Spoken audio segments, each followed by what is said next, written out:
देवी देवता, भगवान, पाखंड, अंधविश्वास, शादी विवाह सब कुछ तो मनुस्मृति से ही चला रहे थे, संविधान से कहाँ चल रहा था। संविधान में 2 आर्टिकल है, जो सामाजिक व्यवस्था पर ज़्यादा जोर देता है। हो सकता है आप लोगों को बता भी दिया गया, लेकिन थोड़ा बता ही दे देना चाहता हूँ। आर्टिकल 13 बड़े साफ में कहा है, उसको मनुस्मृति को ही ध्वस्त कर दिया गया है, लेकिन उसका मतलब है कि 26 जनवरी 1950 के बाद जो भी परंपराएँ, रीत, रिवाज, त्योहार, संस्कार जो चले आ रहे थे मनुस्मृति के आधार पर, उसको ध्वस्त कर दिया गया है। और उसमें ये भी प्रावधान है कि इसको कोई भी सरकार कितनी भी मजबूत आ जाए, फिर से लागू नहीं कर सकती। और उसके ठीक एक उनका और संविधान है, आर्टिकल है 51 जो ये कहता है कि हर स्टेट को, हर सेंट्रल गवर्नमेंट की विजन हर नागरिक के अंदर वैज्ञानिक सोच पैदा करने की प्रवृत्ति लाना है। तो इस पर तो ज़ीरो हुआ है, हुआ ही नहीं, इसके उल्टा हुआ है।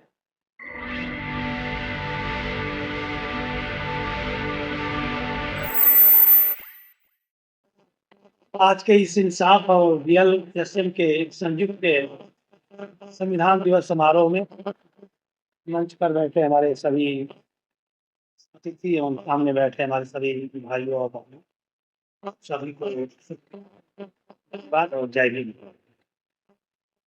देखिए, मुझे मालूम है, अभी मैं भी लखनऊ में संविधान दिवस पर ही प्रोग्राम करके चला। आज तो पूरे देश में सब जगह जो है संविधान दिवस मनाया जा रहा है। और मुझे यहाँ भी लगता है कि काफ़ी कुछ इस पर बहस हुई होगी, चर्चा हो चुकी होगी। क्योंकि मोहित प्रज्ञा जी भी आप चुके हैं, संविधान के बहुत बड़े जानकार आ चुके हैं। संविधान के बारे में तो इतना कुछ हम नहीं बता सकते, जितना आप लोगों ने सुन लिया होगा। सवाल ये है कि अब हम खुद जो है बता दें कि सोशल एक्टिविटी में बहुत सालों से रहा है। इवन 82 में ही मानवत कांशीराम के नाम से दिया था, टाइगर फेस्टिवल बन गया। कभी हमने संविधान के बारे में सोचा ही नहीं, कभी इस पर चर्चा ही नहीं होती थी। बहुजन बना, हम कब हो जाए, एससी एसटी ओबीसी हो जाए, ब्राह्मण बात के खिलाफ हो जाए, मतलब संविधान की चर्चा तो मैं देखा कहीं हो ही नहीं जाए। ये भी बात सही है कि इतिहास में मनुस्मृति को भी जलाया गया और संविधान को भी जलाया गया। शुरुआत की बात कर रहा हूँ, संविधान बनाया तब भी कुछ लोगों ने जलाया और मनुस्मृति को जलाया गया है। तो ये इससे साबित होता है कि दो मान्यताओं के बीच में, चाहे दो संविधान के बीच, आज से नहीं सैकड़ों साल से जो है, चाहे जब से हमारा संविधान बना है 26 जनवरी 1950 के बाद, तब से ये धर्म युद्ध एक तरह से चाहे युद्ध चल रहा है। उसमें हम लोग कुछ भी नहीं कर पा रहे थे। हम लोग तो सोचे कि पूरा हमारा जितना भी सिस्टम है सब संविधान से ही चल रहा है और हम बड़े मजे में अपना सर्विस, नौकरी, रिजर्वेशन, प्रमोशन जो भी था, घर द्वार, परिवार, बंगला, दुकान सब बनाते आए, करते आए, लोन लेते आए। ये भी बात सही है कि मैं कांग्रेस को ज़्यादा दोषी नहीं देता हूँ, क्योंकि मैं खुद जो है स्वतंत्रता के बाद 26 जनवरी 1900 के बाद संविधान लागू होने के बाद अपने परिवार का पहला लड़का था जो स्कूल जा रहा था। और मुझे याद है जब हम स्कूल जा रहे थे तो उस समय मास्टर लोग जो है गाँव में घूम करके बच्चों को पकड़-पकड़ के लाते थे। सोचिए कि वो एक पढ़ाने की ललक थी। और आज क्या है? हम कंपेयर करते हैं तो दिन भर जाते हैं, तो लगा था।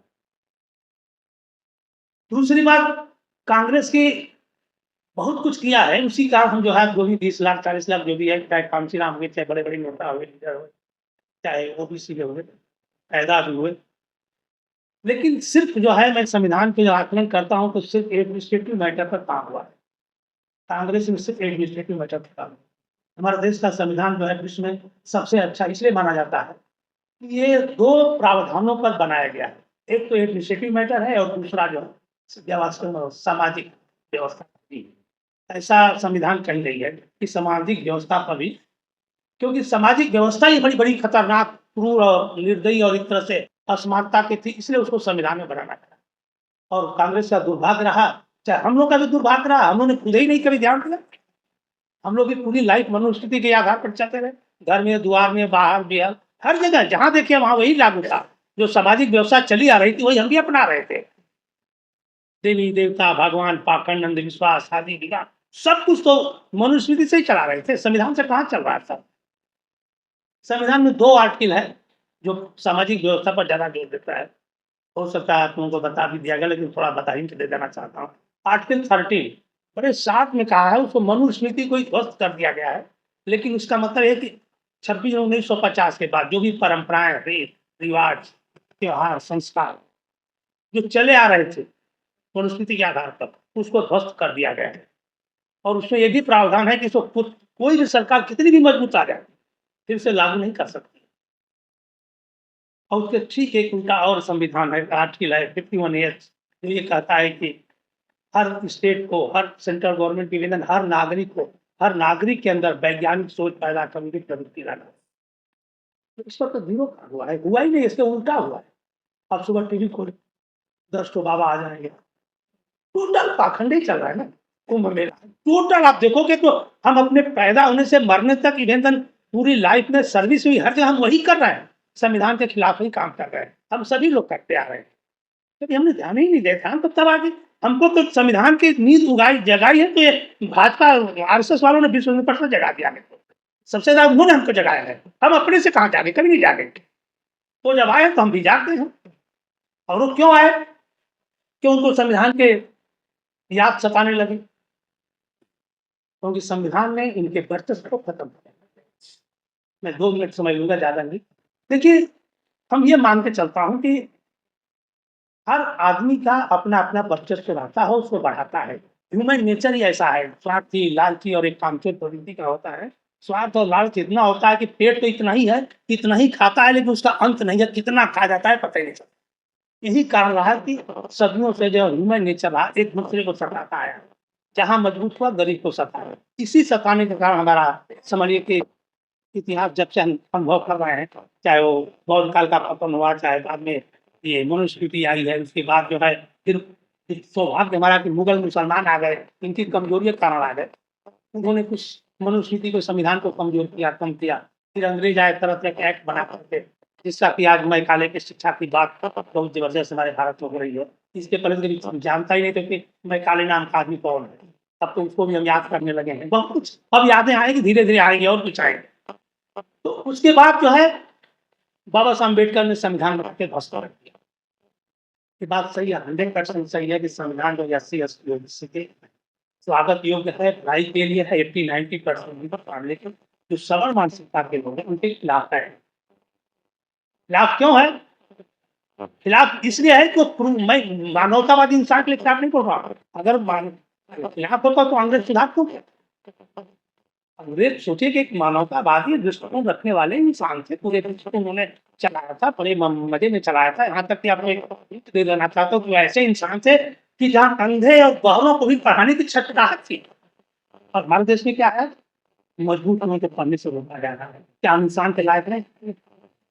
सोचिए कि एक इंसान जो अंधे और बहरों को कहता है कि इनको भी शिक्षा चाहिए, और हमारे यहाँ सोच नहीं सकते। जब हम कंपेयर करते हैं तो सोच नहीं सकते।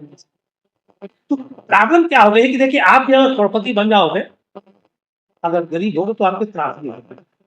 आप उसको से रिटर्न होने से वापस लाने की कोशिश करते रहो। हो सकता है कभी सफल हो जाओ, तो फेल होगे तो त्रासदी। आपकी त्रासदी आप भूल जाओगे, बहुत करोगे, आत्महत्या करोगे, मर जाओगे।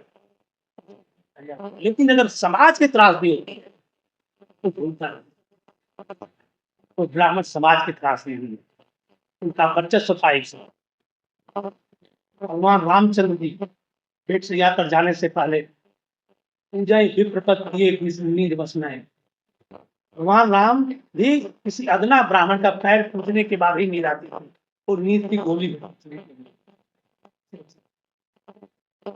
छत्रपति शिवाजी महाराज राजा बन गए, छत्रपति बन गए, अदना ब्राह्मण कह दिया राजा नहीं बन सकते। शिवाजी मान गए। बड़ा आश्चर्य हो रहा है मुझे, कैसे मान क्यों नहीं सकते? कर दिया उसी समय। तलवार कहाँ चली गई थी उनकी? कुछ नहीं, मानसिक गुलाम। हम जो आज वही मानसिकता हम लोग की आज भी है, वो भी गुलाम थे, हम भी। इसके बाद आप प्रथम राष्ट्रपति की बात कर रहा हूँ, इस संविधान पर ही आधारित है। राष्ट्रपति बनाए गए, कह दिया गया तुम शूद्र हो, राष्ट्रपति नहीं बन सकते। नेहरू ने मध्यस्थता किया, 181 के रणों को पैर धोया, खंड किया है, तब जाकर के राष्ट्रपति बने। देश का कलंक है, दुर्भाग्य है।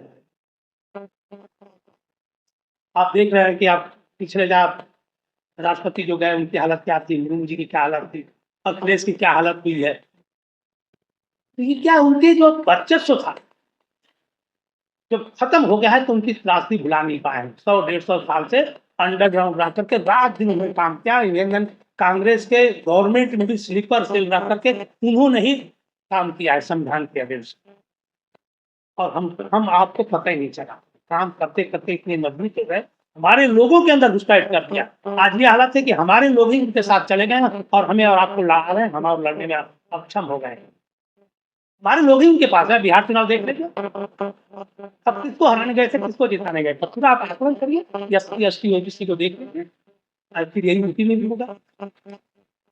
आगे कोई सोच सकता है तो टोटल एकदम 100% मरने जीने को तैयार है। हर ऑफिस खुली है पूरे देश भर में, तो हथियार, बंदूक, रिवाल्वर, तलवार सब रख रहा है पूजा कर रहे हैं, और हम लोग जो है सिर्फ मीटिंग करते हैं और हमारे लोगों से तलवार चलवाएंगे और हमारा ही भाई हमारे सामने होगा।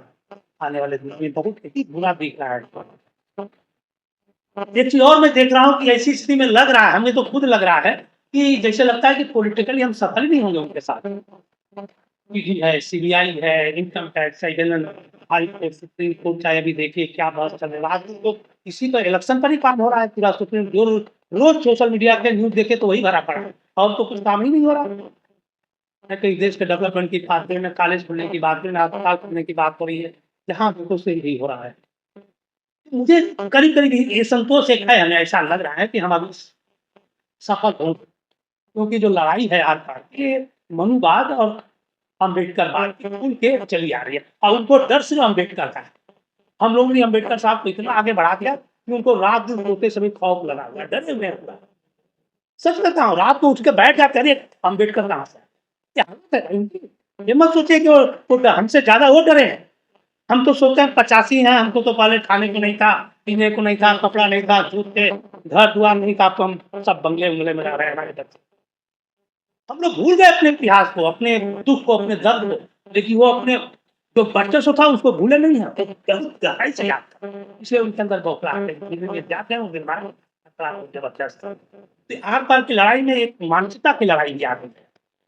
हम लोग मानसिक रूप से तैयार हैं और मानसिक रूप से तैयार हैं, तो मरने मिटने को तैयार है। देखिए वो कहाँ है। हम लोग लेटर, किसी का वीडियो, किसी का अच्छा लेटर फॉरवर्ड करने के लिए डरते हैं। हमारे कहीं बहुत से देखा, चलो इंटरव्यू ले लिया, 2-3 लिए, बाद में कहते हैं यार बहुत दबाव आ रहा है। कहते हैं 10 इंटरव्यू लेने वाले यूट्यूबर छोड़ कितने प्रिंट मीडिया में डालते हैं, 2-1 डालते हैं, बाद में किसी पर दबाव चला जाता है। अरे ये पागल को क्यों आप छापते हो यार? ये हालत है। तो देखिए हमें ये लगता है कि जब वो आप देखिए 10-12 साल से सरकार आई है, देश के डेवलपमेंट में कोई काम नहीं हुआ है, आप तो देख सकते हैं। जीडीपी विश्व में पूरा बदनाम हो रहा है, कोई उसको जरूरत नहीं है, सिर्फ एक ही जरूरत है उसको, अपने ब्राह्मण और ब्राह्मणवाद के पक्ष से फिर से लड़ा। क्या मैं गलत बोल रहा हूँ क्या? इसके अलावा कुछ काम है बताइए? सिर्फ ब्राह्मण और ब्राह्मणवाद के वर्चस्व को ला रहे हैं, तो हमारा कर्तव्य क्या बनता है? हम भी इसी पर युद्ध स्तर पर काम कर रहे हैं, और कुछ भी नहीं सोचना है, इसके खिलाफ बगावत करना है, इसके खिलाफ काम करना है। और ब्राह्मण और ब्राह्मणवाद के जब वर्चस्व को बढ़ाएं तो उसके खिलाफ जाएंगे, तभी वो बात करेंगे। भले हम पॉलिटिकली ना जाए, लेकिन ये होती है कि अपने दिमाग को बदलने के लिए क्या युद्ध की जरूरत है, तलवार की जरूरत है? हमको सिर्फ अपने दिमाग से करना है, हम दिमाग अपने आप बदल नहीं रहे। ब्राह्मण और ब्राह्मणवाद की लड़ाई के लिए दिमाग ही बदलना है ना। जो उनके वर्चस्व का काम है, उनके जो रीत है, रिवाज है, संस्कार है, तो जब ब्राह्मणवाद के बढ़ावा, तो ब्राह्मणवाद को पकड़ने के लिए हमारा दिमाग की जरूरत है, और हम ही ब्राह्मणवाद को बढ़ावा दे रहे हैं। देखिए ब्राह्मणवाद में बता रहा हूँ कि हिंदू धर्म का हर इंसान जो जात से अपने आप को उच्च मानता है और दूसरे को नीच मानता है, वो ब्राह्मणवादी मानसिकता का है। चाहे यादव है, अगर किसी कुर्मी कोयली को छोटा मानता है तो भी ब्राह्मणवादी, अगर चमार भंगी को नीच समझता है वो भी ब्राह्मणवादी है। तो ब्राह्मणवादी मानसिकता को बदलने के लिए, खत्म करने के लिए हमारे पास तो बुद्धि है ना, वो तो कर सकते, उसको किसी की जरूरत नहीं है। तो मैं सोच रहा हूँ कि अब हम लोग एक जबरदस्त एक युद्ध छेड़ना पड़ेगा ब्राह्मणवाद के वर्चस्व को। उनके जितने तीज त्योहार संस्कार जितने भी हिंदू धर्म के हैं, टोटली त्याग करें, बहिष्कार करें, घर से निकाल फेंकें, और टोटल एकदम 100% बौद्ध रीत की तरफ, कुछ तो बुरा लगेगा, बौद्ध रीत की तरफ जाए। अगर हम मान लीजिए कि एक चीज 10 सिर्फ बौद्ध ही बनना शुरू करते हैं, लेकिन एक चीज है, बौद्ध बनने से पहले हमारे मिशन का ये लक्ष्य और हम कह रहा हूँ कि हम किसी को शुद्ध नहीं बना रहे। ये जो हिंदू धर्म की मानसिकता हमारे दिमाग में कचरा भरा है, इसको सबको निकाल के बाहर फेंको। इसके बाहर फेंक करके शुद्ध हो जाओ, तभी बौद्ध हो जाओ। ये ऐसे लेके जाओ तो वहाँ और बुरा हो जाएगा। शुद्ध हो जाओ एकदम, यूं दस्तक का इसी का काम करना है। जहां भी मीटिंग हो, जहां बोलो भाई बौद्ध बनो, बौद्ध बनो, लेकिन शुद्ध होके बौद्ध बनो। हिंदू धर्म की मानसिकता देख मत जाओ। आपको पता, हमारा टाइम हो गया। हमारा मिशन का 3 पॉइंट है। एक तो आपको बता दिया कि जो आदमी जात से अपने बहुत को मानता है, चाहे आज हमारे देश में पूरा देखिए जात की मानसिकता पर मीटिंग हो रही है। जात के महत्व को बढ़ाया जा रहा है, हर जात में पूरी होनी जा रही है। हर जात का महत्व, सब ब्राह्मणवादियों को पीछे से पैसा दिया जा रहा है, उनको हेल्प किया जा रहा है। आप जात की बढ़ावा देंगे तो ब्राह्मणवाद को बढ़ावा मिलेगा। अपनी जात को गर्व करोगे तो ब्राह्मणवाद को बढ़ावा मिलेगा। ये जितनी चीजें है ब्राह्मणवाद के गर्ज को बढ़ाने, उसको हमको पूछना पड़ेगा। मैं इसीलिए कहता हूँ, जो इंसान जात से अपने को उच्च मानता है, उसको मैं इंसान ही नहीं मानता, हैवान है। और यही बता दे रहा हूँ कि वो आदमी भोगता भी है, तकलीफ में भी है, दुखी भी है, लेकिन अपने को अहंकार में कहता है कि नसीब में है, क्या है क्या है, तो क्या है। दूसरा चीज है, मैं उनके की चोट पर कहता हूँ, जो धर्म, जो व्यवस्था, जो रीति रिवाज हमारे बाप दादा परदादा बीच बीच काफी थे कि नहीं थे, आज भी हैं। मैं तो मोहन भागवत से पूछना चाहता हूँ, भाई एक इंसान 10 साल 15 साल का, अगर हम आपका इंजीनियर का एग्जाम करते हैं, हमें अपने बराबर करोगे क्यों? बराबरी का हक मिलना चाहिए नहीं? इंसान को बराबरी का, एक चपरासी भी नौकरी होता तो उसको भी आईएएस बनने का चांस मिलता है, तो बराबर हो भी सकता है, हो भी जाते हैं कितने, लेकिन यहाँ बराबरी मिलने का चांस, तो हम ऐसे धर्म को क्यों रखें? तो मैं आप लोगों से कहता हूँ कि ऐसे धर्म को, ऐसे व्यवस्था को लाल मारो। ऐसी व्यवस्था नहीं चाहिए जिसमें हमें सदियों से नीचे पापी ही बने रहना है। तीसरा हमारे मिशन का सबसे मुख्य उद्देश्य होता है कि जो देवी देवता भगवान इंसान के छूने से पवित्र हो रहा था, लिखा है, आज भी लिखा है कहीं, शुद्ध नाट अलाउड। आप बताइए, जो देवी देवता भगवान के छूने से पवित्र हो रहा है, क्या भगवान हो सकता है? हाँ या बस, हाँ या ना? तो ऐसे भगवान आज बेहया की तरह हमारे घरों में घुस रहा है, कभी कैलेंडर की तरह से, कहीं किसी न किसी ऐसे को निकाल के बाहर फेंके। नहीं चाहिए ऐसे भगवान जो हमें नीच देख काफी समझता है, और उन्हीं के कारण हम अछूत है, नीच है, गरीब है। ये देवी देवता भगवान के कारण ही हम, अब इनसे मुक्ति पाना भी